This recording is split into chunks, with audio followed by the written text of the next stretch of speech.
मध्य प्रदेश में आरक्षण को लेकर लगातार ओबीसी एसटी/एससी वर्ग मांग करता रहा है। एक बार फिर ओबीसी एसटी/एससी संगठन ने सरकार से 27% आरक्षण लागू करने की मांग की है। ओबीसी एसटी/एससी वर्ग के कमलेश्वर पटेल का कहना है कि मध्य प्रदेश सरकार में कई ऐसी भर्ती हुई है जिनमें एक ही भर्ती में 2 नियम लगाए गए हैं, चाहे वह स्कूल भर्ती हो या पुलिस भर्ती। एक तरफ बीजेपी ने 13% आरक्षण दिया है, दूसरी भर्ती में 27% आरक्षण दिया है। सरकार को आरक्षण में एक रूपता लानी चाहिए और 27% आरक्षण देना चाहिए, लेकिन बीजेपी की मानसिकता आरक्षण देने की नहीं है, इसलिए वह अभी भी प्रदेश में आरक्षण नहीं दे रही। ओबीसी एसटी/एससी वर्ग सरकार से मांग करता है कि जल्द से जल्द आरक्षण प्रक्रिया लागू की जाए, अन्यथा एसटी/एससी ओबीसी वर्ग सड़क पर उतरने के लिए मजबूर होगा। आज यह प्रेस वार्ता ओबीसी आरक्षण के संबंध में जो विगत 6 वर्षों से बीजेपी सरकार ने जानबूझकर रोक के रखा है, जबकि ना तो हाई कोर्ट से ना तो सुप्रीम कोर्ट से कहीं किसी प्रकार की कोई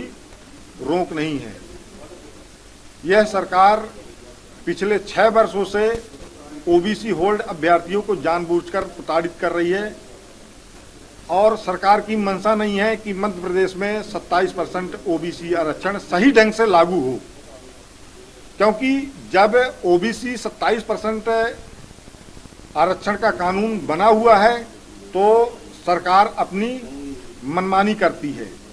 जब मन पड़ता है तो 27% ओबीसी को रिजर्वेशन दे देती है, जब मन पड़ता है तो 13% पदों पर होल्ड कर देती है।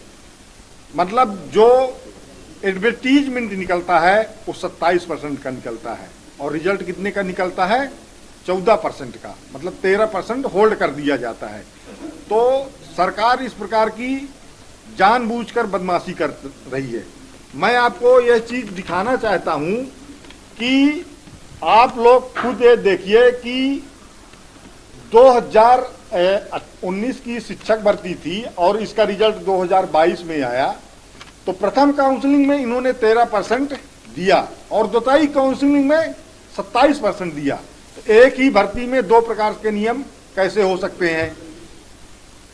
मतलब सरकार यहाँ पर बेईमानी कर रही है। प्रथम काउंसलिंग में 13% दे रही है, द्वितीय काउंसलिंग में 27% दिया जा रहा है। इसी प्रकार आप देखिए 2021 में जेल प्रहरी परीक्षा में 27% रिजर्वेशन दिया गया।